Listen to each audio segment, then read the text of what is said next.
अस्सलाम वालेकुम जी। मेरा नाम सुहेल अब्बास है और आप देख रहे हैं learn with Suhail official YouTube channel. नाज़रीन, आज हम एक और फर्दर जो टॉपिक है वो देखेंगे करंट अफेयर का। कांग्रेचुलेशंस, पाकिस्तान इस अंडर आईएमएफ।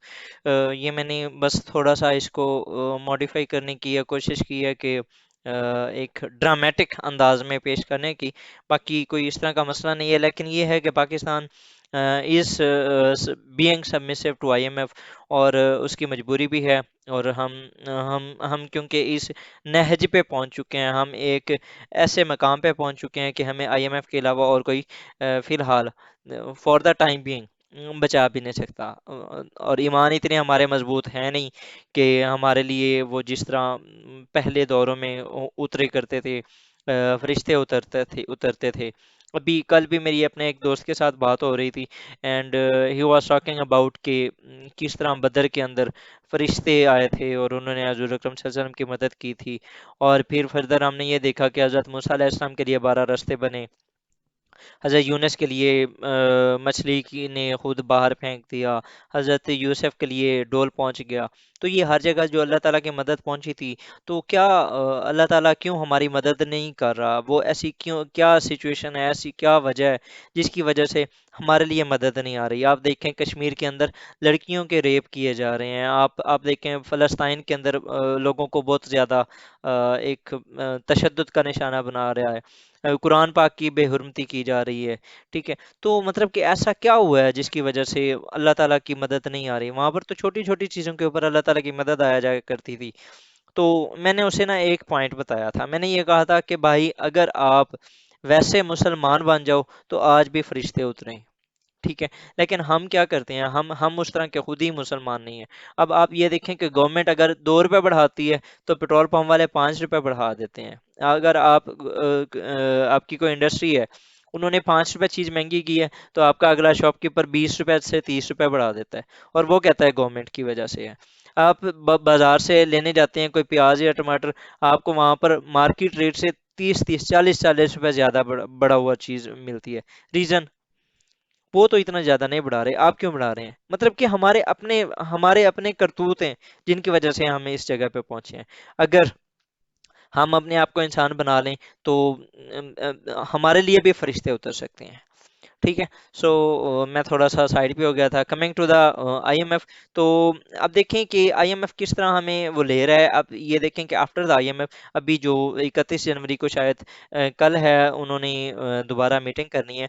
तो उसमें अगर देखें कि अगर आईएमएफ के साथ हमारा प्रोग्राम जो है वो रिवाइव होता है, तो क्या होगा? इलेक्ट्रिसिटी विल बी प्राइसर देन 20%, और गैस जो होगी वो 50% इंक्रीज हो जाएगी। Petrol and diesel will be 15%, और ये तकरीबन 30 to 35 रुपीज ऑलरेडी हो भी चुके हैं इंक्रीज। ठीक है। Consequently, the rate of inflation would hit a high of 35%। ठीक है, ये पिछले दिनों इमरान खान साहब ने कहा भी है कि ये जो आपकी महंगाई है वो इस तरीके से इंक्रीज हो जानी है। अब world prices are low for the time being. अगर आप ये देखें कि ये उस टाइम हो रहा है जब दुनिया के अंदर जो प्राइसेस हैं वो उस तरीके से नहीं है। आप क्रूड ऑयल का एक पर बैरल जो पहले 123 पे था, वो इस टाइम 80 पे है। ठीक है, आपकी इसी तरह जो पाम ऑयल है वो 7,000 पर टन टू मलेशियन रिंगिट से ये 4,000 पर टन पे आ चुका है। लेकिन सोचने की बात यह है कि अगर ये अभी जो कंडीशन है वो तो सिंपल है बिकॉज ऑफ दीज थिंग्स। अगर ये इधर से इसको कुछ वो इंक्रीज होना स्टार्ट हो जाता है, या हमारा जो पाम ऑयल है, या किसी भी तरीके से जो इंटरनेशनल जो अरीना है उसके ऊपर अगर प्राइसेस कुछ इंक्रीज होती हैं, तो फिर क्या होगा? ठीक है, हमारी जो पहले प्राइसेस इतने ज्यादा हैं, इसके बाद तो वो और ज्यादा हो जाएंगी। ठीक है, तो we have to be ready for that thing. मैं अपनी फैमिली के साथ जब मैं डिस्कस कर रहा होता हूँ तो मैं उनको प्रिपेयर कर रहा होता हूँ, मैं उनको मोटिवेट कर रहा होता हूँ कि नहीं, महंगाई अभी इससे ज्यादा होनी है, सो बी रेडी फॉर दैट। ये उसके अंदर एक बहुत ही अच्छा एक फिनोमिना डिस्कस किया गया था, हेमरेज फिनोमिना। ठीक है, हेमरेज क्या होता है कि आपकी जो ब्लड के अंदर जो सर्कुलेटरी सिस्टम होता है ना, वो डैमेज हो जाता है, और उसके अंदर ना डिसरप्शन आ जाती है आपके जो ब्लड फ्लो के अंदर। ठीक है, अब फिर आप उसके साथ साथ क्या करते हो कि वो जो आपको एक अमाउंट ऑफ ऑक्सीजन है एंड न्यूट्रिएंट्स वो आपको मिलने कम हो जाते हैं, और ये अल्टीमेटली क्या होता है कि आपका जो ऑर्गन है वो फेल हो जाता है, और अल्टीमेटली डेथ हो जाती है। ठीक है। अब अभी ना, अब ये जो हेमरेज फिनोमेना है, इसको आप पाकिस्तान की इकोनॉमी के साथ लिंक करें एंड फिर देखें। लेट्स सपोज कि पाकिस्तान की जो इकोनॉमी है वो किस तरह उसको ये हो रहा है, इसके साथ किस तरीके से वो पाकिस्तान को लॉस हो रहा है कि over the past 2 decades power sector जो था उसने क्या किया, 2500 बिलियन रुपीस का जो है वो पाकिस्तान की जो इकोनॉमी है उसको झटका लगा इसका। उसके बाद जो गैस सेक्टर है वो 1500 बिलियन है। उसके अलावा जी कमोडिटी ऑपरेशंस जो हैं वो हमारे रुपीस 800 बिलियन है। पीआईए एयरलाइन जो है वो 67 बिलियन का खसारा। पाकिस्तान स्टील मिल ये भी 67 बिलियन का खसारा। पाकिस्तान की जो टेक्सटाइल इंडस्ट्री है उसको हम 100 billion rupees, sorry 1000 billion rupees हम उन्हें सब्सिडीज देते हैं। ठीक है। आप फर्टिलाइजर जो कार्टल्स हैं उनको आप 150 बिलियन रुपीस का पर ईयर, ये आप उन्हें खसारा, मतलब कि आप उनको देते हैं जी, आप ये लें और आप हमें कुछ जनरेट करके दें। सिमिलरली आपके जो पब्लिक सेक्टर एंटरप्राइजेज हैं उनका जो खसारा है वो तकरीबन 2 ट्रिलियन रुपीस तक पहुंच चुका है। ये क्या कर रही हैं? हमने जो हैमरेज का देखा था उसमें क्या था, डिसरप्शन है ऑफ फ्लो का। और जब वो डिसरप्शन ऑफ फ्लो होती है उसके बाद फिर फर्दर क्या होता है कि आपके जो अमाउंट ऑफ ऑक्सीजन है और न्यूट्रिएंट्स हैं वो पहुंच ही नहीं जाते आपके ऑर्गन तक। ठीक है। अब ये जो सारी चीजें हैं, अब ये सारी चीजें क्या कर रही हैं, आपका वो जो आपकी अमाउंट ऑफ ऑक्सीजन है और न्यूट्रिएंट्स हैं फॉर योर इकोनॉमी, वो तो पहुंच ही नहीं रहे। जब वो नहीं पहुंच रहे तो अल्टीमेटली क्या होना है, आपकी वो जो डिजीज है उसको उसने और ज्यादा बूस्ट होना है, उसने और ज्यादा इंक्रीज होना है। जब वो इंक्रीज होगी तो अल्टीमेटली क्या होगा, ऑर्गन फेलियर। ठीक है। तो अब ये क्या है जी, आईएमएफ वो न्यू डिक्टेटर है, वो आपको पहले ही वो कर रहा है, वो डिक्टेट कर रहा है।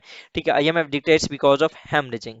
ठीक है। अब अगर हमें आईएमएफ के पास क्यों जाना पड़ता है, रीजन क्या होती है, हमारा सबसे बड़ा मसला है हमारे पास पैसे नहीं है। हमारे पैसे किधर जा रहे हैं, ये सारी चीजें हैं जो अभी मैंने आपको पिछली स्लाइड के अंदर बताई है ना, ये सारी चीजें हैं, वहां पर हमारे पैसे जा रहे हैं। अब वहां पर अगर हम उन चीजों को खुद ही कंट्रोल करना स्टार्ट कर दें तो क्या हम आईएमएफ के पास जाएंगे? कभी भी नहीं जाएंगे। ठीक है। लेकिन हम करें क्यों? ठीक है। अब कंट्रीज जो होती हैं अंडर डिक्टेटरशिप, उसके अंदर क्या होता है, आपकी लैक ऑफ डेवलपमेंट, आपकी इकोनॉमिक इंस्टेबिलिटी, आपकी पॉलिटिकल डिप्रेशन। आप देख लें, हम इस टाइम 23rd प्रोग्राम है आईएमएफ का जिसको हम कर रहे हैं फुलफिल।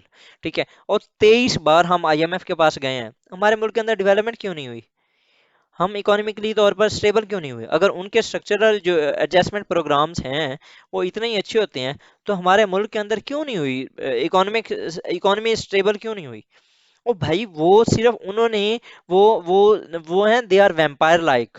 ठीक है। उन्होंने आपको सिर्फ चूसना है, उन्होंने आपसे मनी लेके जानी है, ना कि उन्होंने यहाँ पर देनी है। वो आपको अगर $1 बिलियन दे रहे हैं ना तो आपको 5-7 लेंगे। ठीक है। आप इस तरीके से इस चीज को सोचें। आईएमएफ स्ट्रक्चर एडजस्टमेंट्स जो प्रोग्राम्स होते हैं, दे आर गुड और बैड। ठीक है। आप ये देखें, ये जो चीज है ना, ये आज से 200 साल पहले कार्ल मार्क्स ने कह दिया था। ठीक है। उन्होंने कहा था कि ये जो है ना, ये जो कैपिटलिस्ट हैं ये वैम्पायर लाइक हैं, वो क्या करते हैं, वो अवाम का खून चूसते हैं। And they are doing the same thing. If these were good, Pakistan would have been out of economic crisis। अगर स्ट्रक्चरल एडजस्टमेंट प्रोग्राम्स अगर इतने ही अच्छे थे तो पाकिस्तान को ये इकोनॉमी से तो इशू ही नहीं होना चाहिए था। लेकिन still Pakistan has been suffering from economic crisis. Why? The reason, because बाहर वाला कोई भी आएगा वो पाकिस्तान को ठीक नहीं कर सकता अनटिल अनलेस हम खुद अपने आप को ठीक ना करें। Is there any treatment? Yes. Over the 1948 से 2016 period, a total of 78.3 billion came in blood transfusion। अच्छा, अब हम ना एड्स पे चलते रहे। हमने यूएस से ले लिए पैसे, हमने मल्टीलेटरल इंस्टीट्यूशन से ले लिए, हमने चाइना से ले लिए, हमने अरब वर्ल्ड से ले लिए, हमने एशियन डेवलपमेंट बैंक से ले लिए, एशियन इंफ्रास्ट्रक्चर इन्वेस्टमेंट बैंक से ले लिए। हमने ये सारा कुछ इधर से लिए तो लिया, लेकिन ये इतना ब्लड नहीं था कि हमारा वो जो ऑर्गन था उसको बचा सकता। ठीक है। अब जो हमारा वो ऑर्गन है ना, उसको प्रॉपर सर्जरी की जरूरत है, और सर्जरी के लिए क्या है, अब now requires urgent surgery to remove the source of bleeding. ठीक है। Luckily we know the exact source of bleeding. Where are the surgeons? अब हम अगर अपने सर्जन्स को देखें, असद उमर, हफीज शेख, हमाद अजहर, शौकत तरीन, इन्होंने पिछली जो वो था, उन्होंने सर्जरी तो खैर नहीं की, लेकिन एट लीस्ट वो जो ब्लीडिंग थी उसको रोकने का में बहुत ज्यादा अपना रोल प्ले किया। ठीक है, टू सम एक्सटेंट कुछ बेहतर था। इन्होंने आके उसका बेड़ा ही गर्क कर दिया। ठीक है, अब मुल्क को एक नए सर्जन की जरूरत है जो कि उसकी जो इकोनॉमी है उसको रिवाइव कर सके, उसकी एक प्रॉपर सर्जरी कर सके। अब वो कहाँ से मिलता है, उसके लिए आप दुआ करें। इंशाल्लाह ताला बफज़ल खुदा अल्लाह पाक कुछ बेहतर रास्ते निकालेंगे। For the time being, thank you for watching my video.